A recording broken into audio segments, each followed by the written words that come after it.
Pemerintah Kabupaten Badung terus memperkuat upaya pengendalian banjir di kawasan Badung Selatan.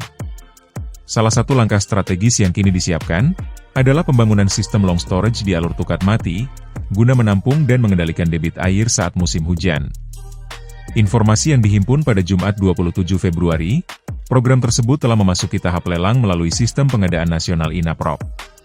Proyek ini tercatat sebagai lelang pembangunan stasiun pompa banjir, belanja modal bangunan pengaman sungai pantai dan penanggulangan bencana alam, pengawasan pembangunan pengendali banjir alur Tukat Mati, atau long storage di Kabupaten Badung.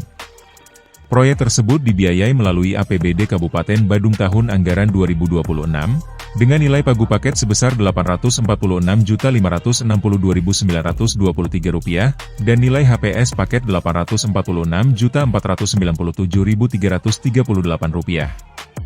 Melalui bidang sumber daya air, Dinas Pekerjaan Umum dan Penataan Ruang Kabupaten Badung bertanggung jawab mengawasi pembangunan infrastruktur pengendali banjir tersebut.